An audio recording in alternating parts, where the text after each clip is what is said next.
اس کی دلیل حدیث پاک، سرکار صلی اللہ علیہ وسلم ایک دن ایک جنگ میں تھے، سورج نکلا، سورج کی شعاعیں عجیب قسم کا نور پھیلا رہی تھی۔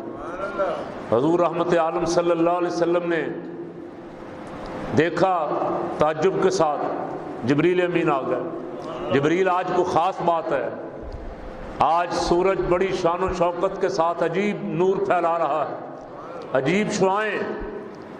یا رسول اللہ، آپ کا ایک غلام مدینہ منورہ میں فوت ہو گیا، سورہ اخلاص سے بہت محبت کرتا تھا، کل شریف بہت پڑھتا تھا، اس کا جنازہ ہے، اس کے جنازے میں فرشتے آئے ہوئے ہیں۔ یہ ان فرشتوں کی نورانیت ہے یا رسول اللہ جو آپ چاروں طرف دیکھ رہے ہیں۔ اور میں نے بھی غازی ممتاز قادری کے جنازے میں، میرے دل نے گواہی دی کہ فرشتے ہیں آج۔ غازی علم دین کا جنازہ تو میں نے نہیں دیکھا، غازی علم دین شہید رحمۃ اللہ علیہ کا جنازہ جنہوں نے دیکھا ہے، انہوں نے مجھے کہا کہ ایسا ہی لگتا تھا کہ آج یہاں فرشتے اترے ہوئے ہیں۔ ایسے ایسے لوگ دیکھے ہیں جو پہلے کبھی نہیں دیکھے تھے۔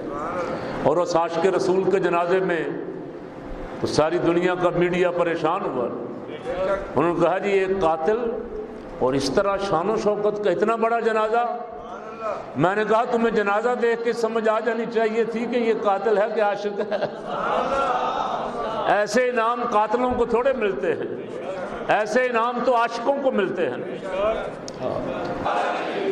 اس نے نعرہ ایک لگایا تھا، آپ نے سنا نہیں، جرت و بہادری ممتاز حسین قادری، جرت و بہادری ممتاز حسین قادری، جرت و بہادری ممتاز حسین قادری۔ اللہ کی عزت کی قسم، گنبد خضرا کی قسم، نام ممتاز قادری کا رہے گا۔